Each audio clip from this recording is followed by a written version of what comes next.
ऋतु जोन तार लगे मोबाइल में वॉइस मैसेज बना, वो मोबाइल कहाँ बटे? जब हमरा ऊपर हमला भइल तो वही घड़ी वो बीच बचाव में मोबाइल वही जगह गिर गई। फिर मोबाइल वही होके के चाहिए? हाँ। तो चलो चल के देखिए। मिल गई। डॉक्टर रमन के वॉइस मैसेज निकाला और सब करा के सुनावा, ताकि सब करा के पता चल जाओ रजो चाची कोमा में नहीं की, बल्कि कोमा में गईला के नाटक कर तरी। नमस्कार रजो जी, रहुआ जैसन सोच ले रहनी बिल्कुल वैसने भई।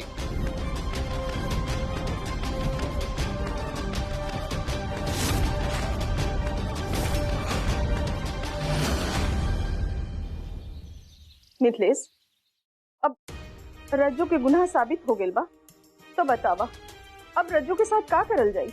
अब हम का बताई माई, रजो चाची जोन बड़ी तो उन गलत ऋतु के साथ खेले बड़ी, तो ऋतु ही बताएं कि का करे के चाहिए का ना करे के चाहिए। तू ही बतावा ऋतु, अब ई गलती खातिर रज्जू के का सजा देवे के चाहिए?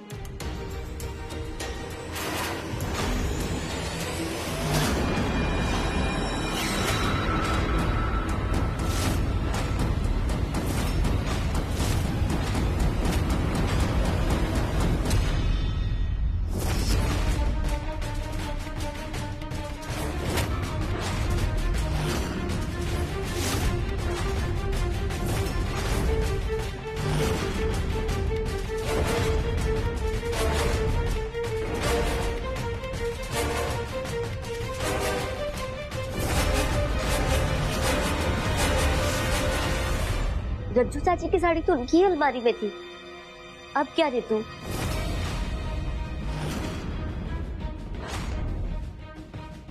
इस साड़ी कहीं ना कहीं से जरूर फाटल हुई, एकरा के तू पूरा खोल के देखा था?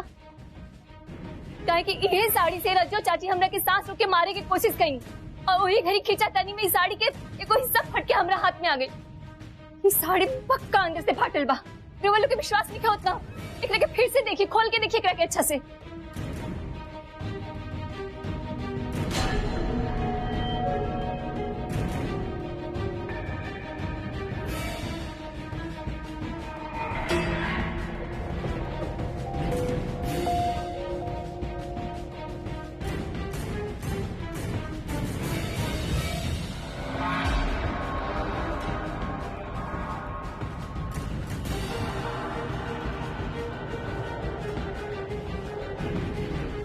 इस साड़ी में तो एक भी छेद नहीं है, और तुम इसके फटे होने की बात कर रही थी। इसीलिए मैं बोल रही थी कि जल्दबाजी में कोई फैसला नहीं करना चाहिए।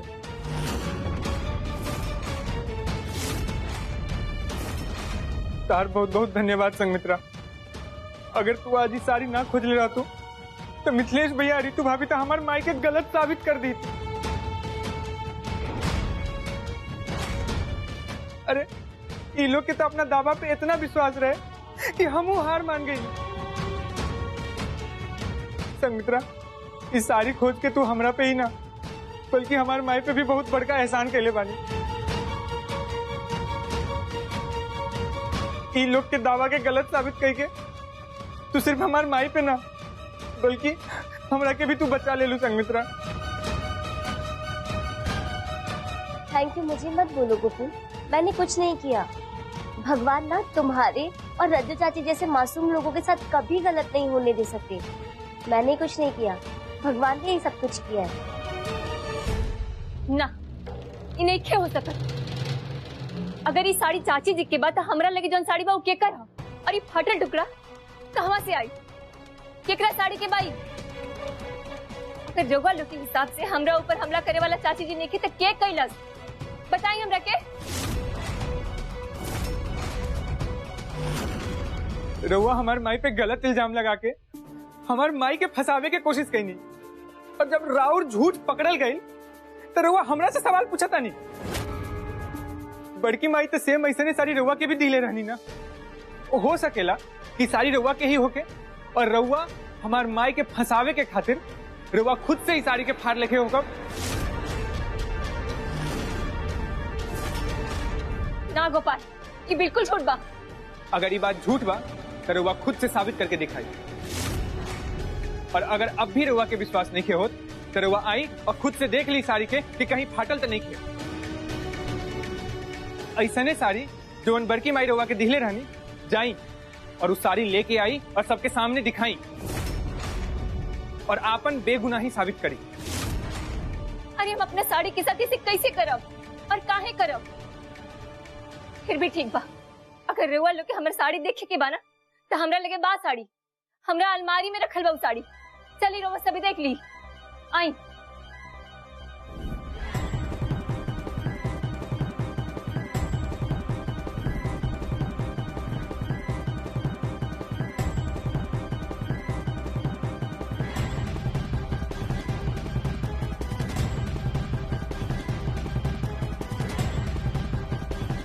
अरे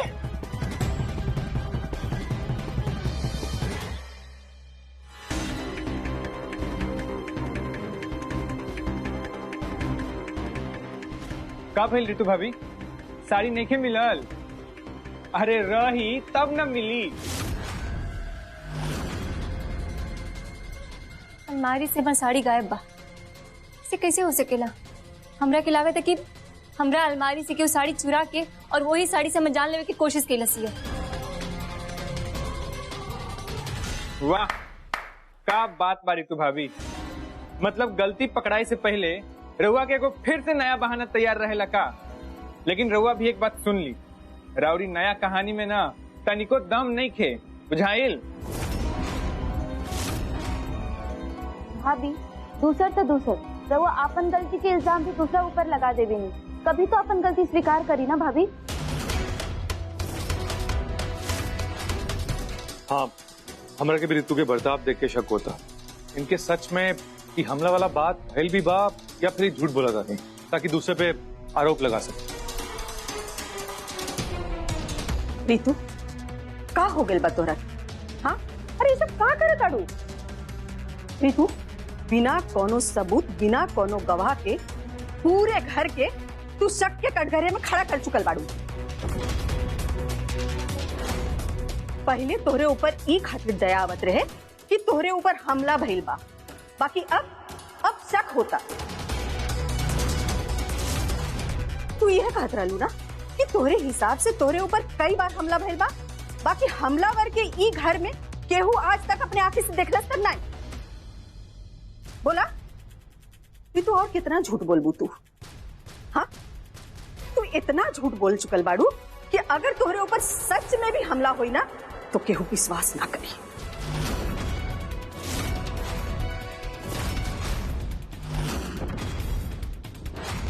और कितना आरोप लगेबू तू? अरे अपने ही परिवार के ऊपर। ऋतु, तुम मर्यादा के हर सीमा लांघ चुकल बाड़ू।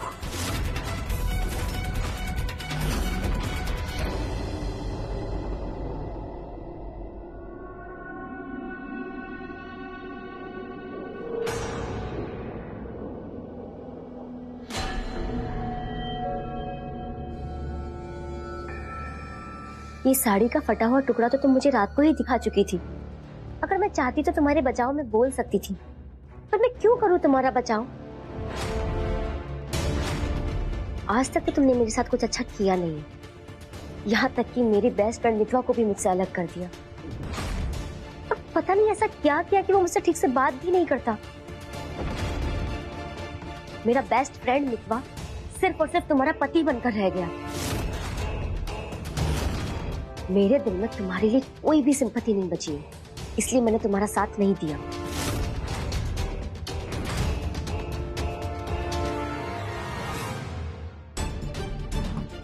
ऋतु, हिम्मत रख ले, सब ठीक हो जी। पर ऋतु एगो हमरा के बात बतावले, तू का रज्जो चाची के सामने ही उनकर मोबाइल में वो डॉक्टर रमन जौन रहलन उनकर वॉइस मैसेज सुनलू और उनकरा सामने ही कह दिलू कि तू ये मैसेज पूरे परिवार के सुना के उनकरा नाटक के पर्दाफाश करबू। तो का तारा के डर ना लगल कि रज्जो चाची तारा के रोके खातिर तारा ऊपर फिर से जान से मारे के हमला कर सकेली? उसे में हमरा के तनिको डर ना लागल और ना ही हमरा के ई बात के अंदाजा रहे कि चाची जी हमरा साथ फिर से ऐसा करब। आज रज्जो चाची की वजह से पूरा घर के माहौल अशांत हो गई बा। यही से हम चाहत रहनी है रज्जो चाची के असलियत सबका सामने लिया, आखिर अफसोस कि हम हर बार चूक गई। उल्टा सबका के हमरा ऊपर शक होखे लागल। देख ऋतु, तू चाची के पर्दाफाश करे के चक्कर में ना अपन इज्जत विदाव पर लगा दिले बड़ो, और ऊपर से तार जान के खतरा और भी बढ़ गई। हमरा के ना तो अपनी इज्जत के परवाह बा और ना ही अपना जान के। हमके बस चिंता बा तो एक परिवार के। हम हर हाल में परिवार के टूटला से बचावल चाहतनी। देखिए बिकलेश, हमनी के कुछ करे के पड़ी ताकि हमनी के परिवार बिखरे ना। देख रहे तू, इस साड़ी वाला बात भुला जा। अब हम जौन पूछे तन तौन बताओ, कहीं से कि इस साड़ी वाला सबूत पे काम ना आइले। हमरा की बताओ कि तोहरे कुछ याद बटे जौन घड़ी तरह पर हमलवार मारत रहे, या तो ओकर चेहरा देखले होखा, कुछ ऐसा निशानी जौन तरह के याद होखे, याद करे कि उस समय का भी रहे।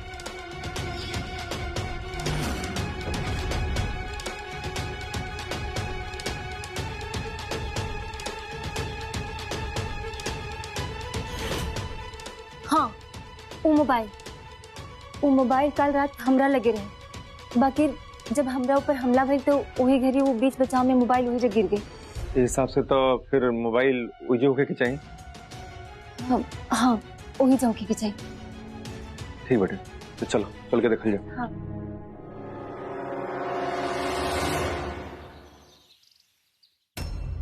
आई देखी ये वही जगह हम एजा से निकल के जात रहनी। हम एजा से निकल के जात रही वही हम घरी हमरा ऊपर साड़ी डाल के हमर जान लेवे की कोशिश कर गई और अपने आप के बचावे के चक्कर में चाची जी के मोबाइल यही कहीं गिरल। यही जा? हाँ। तो ठीक बेटे, तब तू आसपास में जो है। हाँ, मैंने देखा था नहीं।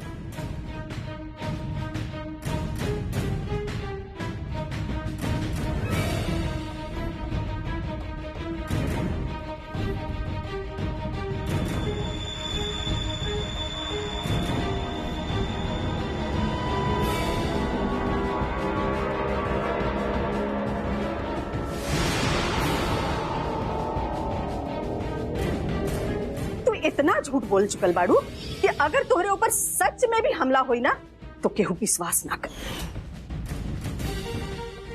मिल गई हे जे बटे। ये फोन है? हाँ। अगर ये फोन है तो वॉइस मैसेज यही फोन में होगा के चाहिए। हाँ। तो ठीक बेटे, कौन बात के देरी, चलो ले वॉइस मैसेज सब करा के सुना दे, है ना? चले ले। बस गोपाल, अब बहुत भइल तू भाभी। हमार माई के दोषी साबित करे में राउर एगो चाल नाकामयाब का भइल, अब रुआ दोसर चाल चले लगनी। हम कोई चाल नहीं चलत गोपाल, हम तो जो सच्चाई बा ओकरा के दिखावल चाहतनी। अच्छा, रउआ इहे बात तो साड़ी वाला मामला में भी कहले रहनी का भइल? रउआ हमरा माई के गलत साबित करे में नाकामयाब हो गई नी ना। जो वह एक बार ये मोबाइल के वॉइस मैसेज सुन ली, ओकरा बाद रउए बताई कि हम गलत कहतनी कि सही कहतनी। हमरा के अब कुछो सुने सुनावे के नहीं खे।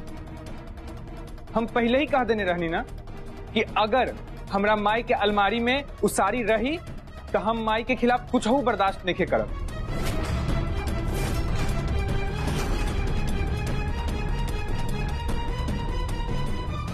गोपाल, तू ऋतु के गलत समझता रहा ना भैया, हम सिर्फ ऋतु भाभी के ही नहीं खे, हम रउआ के भी गलत समझतानी। काहे कि ऋतु भाभी के साथ साथ ना रउआ भी वैसे ही हमरा माई के गलत साबित करे में ना कोनो कसर नहीं के छोड़नी। और ऋतु भाभी, रउआ कौन वॉइस मैसेज के बात करत तानी? हो सकेला कि वॉइस मैसेज रउआ ही हमरा माई के मोबाइल पर भेज देने हो खब, ताकि हमार माई सबके सामने में गलत साबित हो जाए।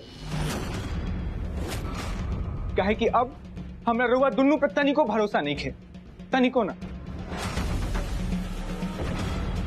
अब तक तो रउआ बहुत चाल चल लेनी, लेकिन आज से एक बात याद रहे कि आज से हम रउआ के ऊपर नजर गड़ा के रख ले रहा। हम कहीं कोनो चाल चलब गोपाल? चाल तरह जो चाची चल ले बानी और अपना ही चाल में खुदे फंस गई बानी। हमरा के मोबाइल दी, हम अभी साबित कर दे कि रज्जो चाची हमरा की जान से मारे की कोशिश कैले रही। दी मोबाइल हमरा के। हाँ ऋतु, सही कर, मोबाइल वापस कर दले ना।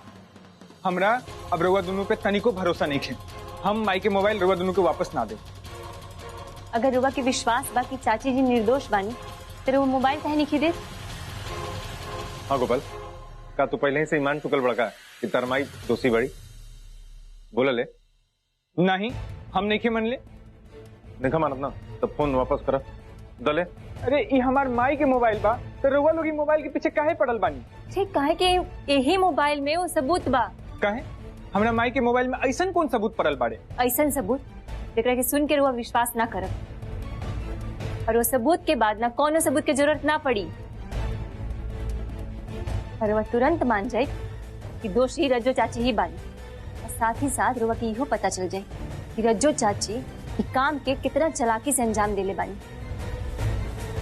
अब जैसन कि हम रउआ लोग के पहले ही कह चुकल बानी कि हमरा रउआ दोनों पे अब तनिको भरोसा नहीं खे। अरे रउआ लोग तो जी जान लगा देले बानी हमार माई के बदनाम करे खातिर। अगर रउआ लोग के कोनो सबूत ही दिखावे के बाना तो हमरा के मत दिखाई, पूरा परिवार के चल के सामने दिखाई, ताकि जब रउआ दोनों फिर से गलत साबित होखम ना तो रउआ दोनों के पूरा परिवार के सामने शर्मिंदगी महसूस होई। रुकी, हम सबके बुलावत आनी। बड़की माई, प्रीति, छोटका जीजा जी, संगमित्रा, अरे जल्दी से सब कोई हॉल में आई। गोपाल, हमें यहाँ क्यों बुलाया है? अरे का भइल गोपाल? अच्छा भइल के सबके हो जा गई। हम बताओ तनी का बात बाटे? हमारा लगे और ऋतु के लगे ऐसा सबूत बाटे जौन चाची के बता दी कि वो कसूरवार बाड़ी।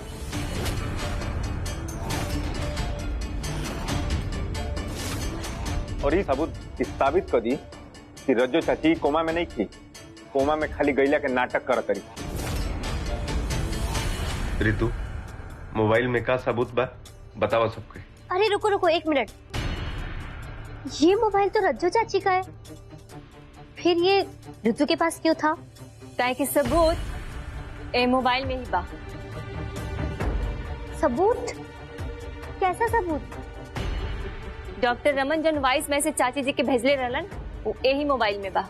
एक मिनट ऋतु, 1 मिनट रुकले, हमारा के बोले दले ये बात सब करा के पहले कबूल करे दले कि जो मोबाइल बटे ये रज्जो चाची के हवे, न तब बाद में सब केहू कब कैसे मुकर जाई केहू के पता नहीं।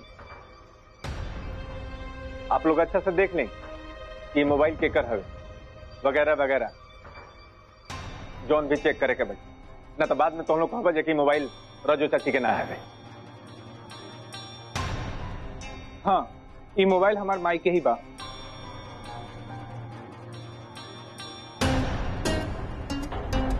हाँ, ये मोबाइल तो चाची जी के ही। हाँ हाँ, ये मोबाइल तो चाची के ही बा।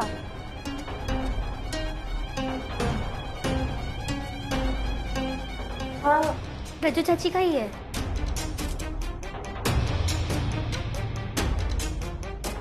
अम्मा जी, लोगों ने मोबाइल अच्छे से पहचाना हो गया था। हाँ, रजो तो ये मोबाइल इस्तेमाल करेनी। हाँ मितवा, ये मोबाइल रज्जो चाची का ही है। दमाई तो ठीक बटे, अब सब के हुए बात पर मुहर लगा दिले बेटे कि रज्जो चाची के ही मोबाइल हवे। चला ऋतु, एमे डॉक्टर रमन के वॉइस मैसेज निकला, सुनावा सब करा के ताकि सब करा के पता चल जाओ रज्जो चाची कोमा में नहीं थी बल्कि कोमा में गैला के नाटक करत रही।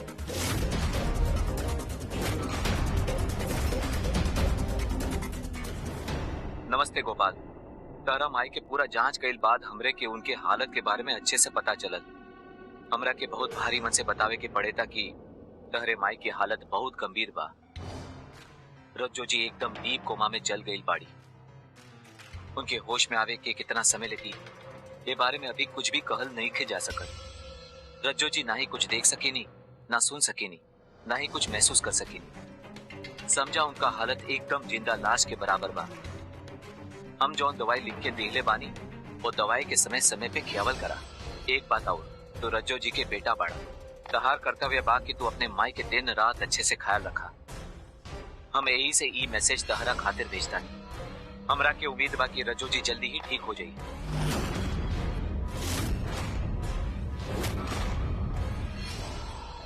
ये कैसे हो सकेला? ये वो वॉइस मैसेज ना हो जो डॉक्टर रमन चाची जी के भेजले रहन।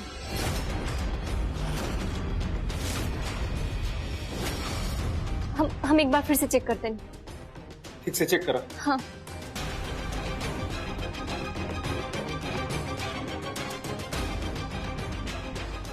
नमस्ते गोपाल। तारा माई के पूरा जांच कईल बाद हमरे के उनके हालत के बारे में अच्छे से पता चलल। ना इ नइखे हो सकत। हम जौन मैसेज के सुनले रहनी वो ई मैसेज ना ह। काहे कि जौन डॉक्टर रमन चाची जी के जौन मैसेज भेजले रहनी वो दूसर है और ये दूसर बा। हमरा के तो कुछ समझे में नहीं आवत कि इसे कैसे हो सकेला।